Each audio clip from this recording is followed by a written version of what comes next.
నమస్తే, welcome to our channel. నేను ఆదిత్య.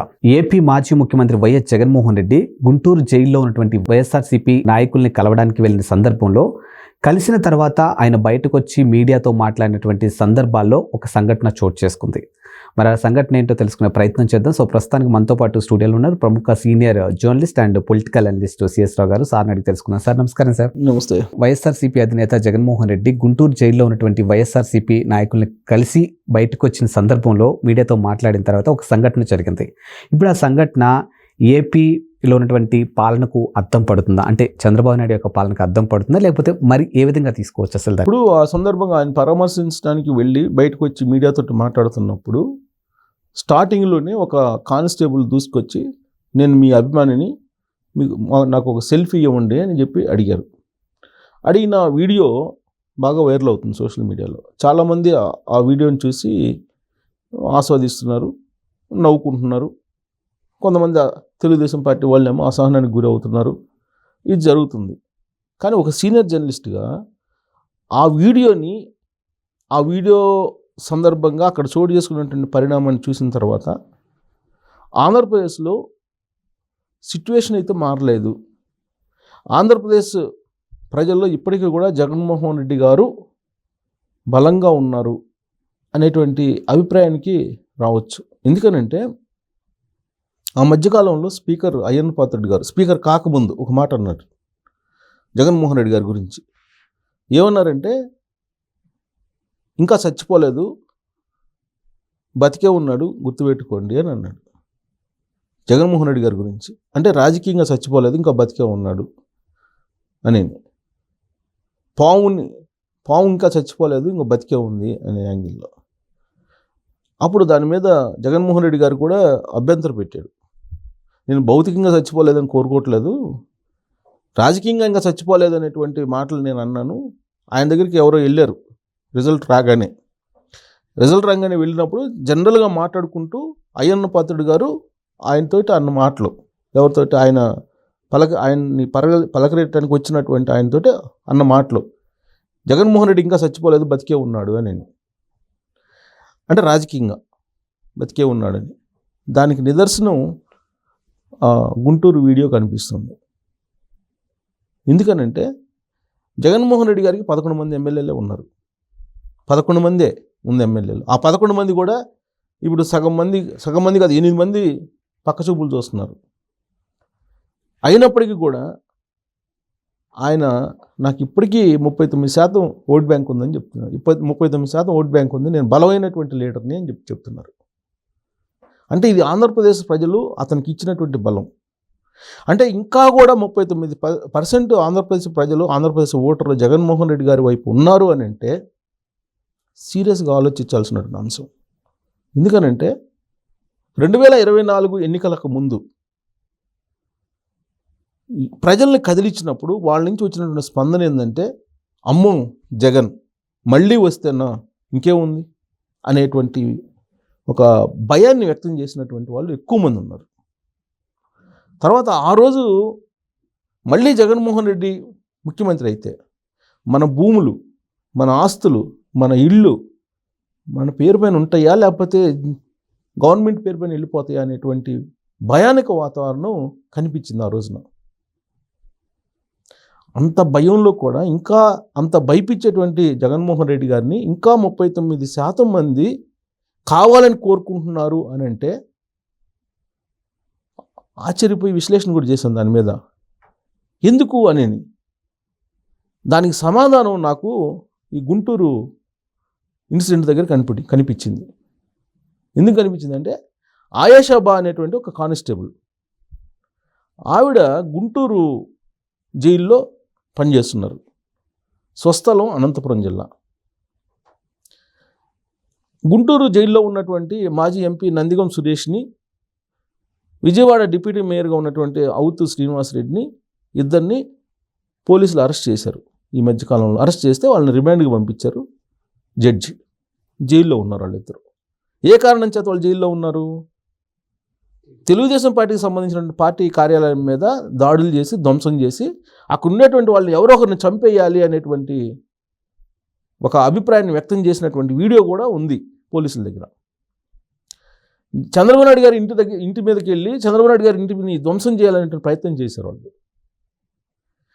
అలాంటి వాళ్ళని రక్షించారు జగన్మోహన్ రెడ్డి గారు ముఖ్యమంత్రిగా ఉన్నప్పుడు. రక్షించి తెలుగుదేశం పార్టీ వాళ్ళ మీద ఉల్టా కేసులు పెట్టారు. ఆ విషయాన్ని జగన్మోహన్ రెడ్డి గారు ఇప్పుడు ఏం చెప్తున్నారంటే, నిన్న పరామర్శించి వచ్చిన తర్వాత ఏదో కోపంలో 4 రాళ్ళు ఇసిరేశారు, అది పెద్ద నేరమా అన్నట్టు మాట్లాడారు ఆయన. కడుపు మండి కోపం తన్నుకొచ్చి 4 రాళ్ళు ఇసిరేశారు, అదేం పెద్ద తప్ప అనే యాంగిల్లో మాట్లాడారు. అందుకు జైల్లో పెడతారా అని చెప్పి ఆయన మాట్లాడారు. అంతేకాదు, ఆయన అక్కడ ఆ వేదిక మీద నుంచి ఆయన ఏమంటారంటే, అప్పట్లో ఈ ఇన్సిడెంట్ మీద సంబంధించి ఏదో బీపీ పెరిగి ఇంటి మీదకి వెళ్ళారు అని అన్నారు ఈయన. ఏదో మా కార్యకర్తలకు బీపీ పెరిగింది, ఆ రోజున బోసడికే అని చెప్పేసి నన్ను అన్నారని కార్యకర్తలకు బీపీ పెరిగి వెళ్ళి ఇళ్ళ మీదకి వెళ్ళారు, అదేం తప్ప అని ముఖ్యమంత్రిగా ఉన్నప్పుడే ఆయన అలాంటి అభిప్రాయం వ్యక్తం చేశారు. అలాంటి వ్యక్తిని, అలాంటి లీడర్ని ఇంకా కూడా 39% ఇష్టపడుతున్నారని అంటే పబ్లిక్ మైండ్ సెట్ ఎలా ఉంది అనేది చంద్రబాబు నాయుడు గారు అర్థం చేసుకోవాలి. అలాగే ఆ కానిస్టేబుల్ వచ్చి సెల్ఫీ దిగారు జగన్మోహన్ రెడ్డి గారితో, నేను మీ అభిమానిని అని చెప్పి సెల్ఫీ దిగారు. ఆవిడ సెల్ఫీ దిగినప్పుడు పోలీస్ డ్రెస్లో ఉన్నారు. ఆవిడ పోలీస్ డ్రెస్లో ఉన్నారంటే ప్రభుత్వానికి పనిచేస్తున్నట్టు. ఆవిడ ప్రజాసేవకురాలు. నేను ప్రజాసేవకురాలను కాదు, జగన్మోహన్ రెడ్డి గారి సేవకురాలని అని చెప్పి సెల్ఫీ దిగారు ఆవిడ. ఆవిడతో పాటు ఆవిడ కుమార్తెను కూడా తీసుకొచ్చి సెల్ఫీ దిగి వెళ్ళారు. పబ్లిక్గా ఇది కనిపించింది. అంటే జగన్మోహన్ రెడ్డి గారు ఎన్ని పనులు చేసినా, ఏం చేసినా, మీ ఆస్తులను తీసుకున్నా, మీ ఇల్లుని రాయించుకున్నా, మీ ఆస్తుల మీద ఆయన బొమ్మ పెట్టుకున్నా, ఇంకా ఆయనతోటి కలిసి సెల్ఫీ దిగాలని చెప్పి భావిస్తున్నారంటే ఎంత వీరాభిమానం జగన్మోహన్ రెడ్డి గారి మీద ఉద్యోగులకు ఉంది, ఆమెకు ఉద్యోగి ఉంది అనేది అర్థం చేసుకోవాలి. ఇప్పుడున్నటువంటి ప్రభుత్వం అర్థం చేసుకోవాలి, చంద్రబాబు గారి ప్రభుత్వం అర్థం చేసుకోవాలి. కొంతమంది ఐపీఎస్లు మునుపెన్నడూ ఏ ప్రభుత్వంలో చేయని విధంగా సొంత సేవకుల మాదిరిగా పనిచేశారు జగన్మోహన్ రెడ్డి గారికి. ఇప్పటికీ కూడా ఆయన సేవలోనే తరిస్తూ ఉన్నారు. అందుకే కొంతమందిని పక్కన పెట్టారు. చాలామంది ఇంకా ఆయన సేవకుల మాదిరిగానే ఉన్నారు. వాళ్ళని ఐడెంటిఫై చేయలేని పరిస్థితులు ఇప్పటికి కూడా చంద్రబాబు గారి ప్రభుత్వం ఉంది అనేది ఈ ఇన్సిడెంట్ తర్వాత, ఈ సెల్ఫీ తర్వాత అయినా కానీ తెలుసుకోవాలి.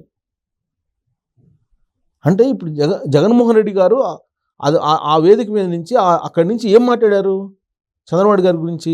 11 మంది ఎమ్మెల్యేలు ఉన్నటువంటి జగన్మోహన్ రెడ్డి గారు, ఆ 11 మంది ఉంటారో లేరో తెలియని జగన్మోహన్ రెడ్డి గారు, నెక్స్ట్ నాదే ప్రభుత్వం, మిమ్మల్ని అందరినీ తీసుకెళ్ళి జైల్లో వేస్తాను, సునామీ, అరెస్టుల సునామీ సృష్టిస్తానని చెప్పి సవాల్ చేశారు. భూస్థాపితం చేస్తా చంద్రబాబు నాయుడు అని చెప్పి సవాల్ చేశారు. అంటే జగన్మోహన్ రెడ్డి గారి మైండ్ సెట్ ఎలా ఉంది అనేది క్లియర్గా అర్థమవుతుంది కదా. అలాంటి జగన్మోహన్ రెడ్డి గారిని ఇష్టపడేటువంటి వాళ్ళు ఇలాంటి కానిస్టేబుల్స్ ఉన్నారంటే సామాన్యులు ఇంకెంతమంది ఉన్నారో ఆలోచించాలి. ఇవాళకి కూడా ఇంకా ఆయన అభిమానిస్తున్నారని అంటే రాబోయేటువంటి రోజులు ఎలా ఉండబోతున్నాయి అనేది ఇప్పుడు ఉన్నటువంటి ప్రభుత్వం అంచనా వేసుకోవాలి. దానికి తగిన విధంగా స్టెప్స్ వేయాలి. లేదంటే 2019 నుంచి 2024 మధ్యలో ఏం జరిగిందో అంతకన్నా దారుణాలు ఆంధ్రప్రదేశ్లో జరిగేటువంటి అవకాశం ఉంది. అలాంటి దారుణాలు చేయడానికి ఇప్పటి నుంచే పునాదులు వేస్తున్నారు జగన్మోహన్ రెడ్డి గారు అనేది మనం విశ్లేషణ చేసుకోవాల్సిన అవసరం వాళ్ళు ఏర్పడింది ఆ సెల్ఫీని చూసిన తర్వాత. మరి ఆయేషాబా మీద ఏమన్నా ప్రభుత్వం చర్యలు తీసుకుంది ఇప్పటివరకు? తీసుకోవాలా. ఈ ఆయేషాబా లాంటి ఉద్యోగులు చాలామంది ఉన్నారు ఆంధ్రప్రదేశ్లో. వాళ్ళని గుర్తించలేనటువంటి పరిస్థితుల్లో ఇవాళకి కూడా 3 నెలలు అవుతుంది. ఇవాళకి 90 రోజులు అవుతుంది చంద్రబాబు గారు ముఖ్యమంత్రి అయ్యి, 4వ ముఖ్యమంత్రి. డే 1 నుంచి పరిపాలన అద్భుతంగా చేస్తారని నమ్మకంతో ఆయనకి 164 మంది ఎమ్మెల్యేలు ఇచ్చారు. పరిపాలన ఓకే చేస్తున్నారు, దాంట్లో కాదంటలా. కానీ చేస్తున్నటువంటి పరిపాలనలో ఇలాంటివి ఉన్నప్పుడు ఏమవుతుంది? 2014 నుంచి 2019 వరకు కలలు కన్నారు చంద్రబాబు గారు. ఏమైపోయినాయి కళలు? అలాగే ఇప్పుడు కూడా 2024 నుంచి ఆయన కళ్ళగా అంటున్నారు, 2029 అంటున్నారు, 2047 అంటున్నారు. ఈలోపు ఇక్కడ జరుగుతుంది ఏంటి? ఇవి ఆలోచించుకోకుండా ఆయన అదే పందాలు వెళ్తే కనుక ఆయేషా బాల్ లాంటి వాళ్ళు రాబోయేటువంటి రోజుల్లో జగన్మోహన్ రెడ్డి గారి పక్షాన నిలబడతారు. ఆయన అన్నట్టు 39 ఇంకా పెరుగుతుంది. అప్పుడు ఏదైనా కావచ్చు. అప్పుడు నిజంగా ఆయన చెప్పినట్టు అరెస్టుల సునామీ, అందరిని తీసుకెళ్ళి గుంటూరు జైల్లో పెడతాను అని అన్నాడు. భూస్థాపితం చేస్తానన్నారు. అంటే భూస్థాపితం అంటే అర్థం ఏంటి? చంద్రబాబు గారి ఇల్లు నేలమట్టం చేస్తారు. ఎక్కడ? ఉండవల్లిది. తెలుగుదేశం పార్టీ వాళ్ళ ఇల్లు నేలమట్టం చేస్తారు. అంటే భూస్థాపితం అంటే అదే కదా. నెక్స్ట్ రాబోయే రోజుల్లో నేను అదే చేస్తాను, మళ్ళీ నేను అధికారంలోకి వస్తానని చెప్తున్నారు ఆయన. అలాంటి ఆయన మీద ఇంత చర్య కూడా తీసుకోలేకపోతున్నారంటే ఆలోచించుకోవాలి ఈ ప్రభుత్వం కాదు, ప్రజలు ఆలోచించుకోవాలి. జగన్మోహన్ రెడ్డి గారి మైండ్ సెట్ ఎలా ఉంది? జగన్మోహన్ రెడ్డి గారిని ఇంకా మనం ఆదరిస్తున్నాము, సెల్ఫీలు తీసుకోవడానికి ఎగబడుతున్నాము అని అంటే మనం ఏ స్థాయిలో ఆలోచిస్తున్నాము, మనం కరెక్ట్ ఆలోచిస్తున్నామా లేదా అనేది ఒకసారి రీథింక్ చేసుకోవాలి ప్రతి పౌరుడు. లేదంటే 2019 నుంచి 2024 వరకు ఏం జరిగిందో అంతకన్నా డబల్ ఆంధ్రప్రదేశ్ ప్రజలు అనుభవించాల్సి వస్తుందని చెప్పి ఒక సీనియర్ జర్నలిస్ట్గా నా మీద బాధ్యత ఉంది కాబట్టి ఆ సెల్ఫీ చూసిన తర్వాత విశ్లేషణ చేయాలనిపించి చేశారు. సో దాని మీద ప్రజలే తెలుసుకోవాలి. Thank you sir. Thank you.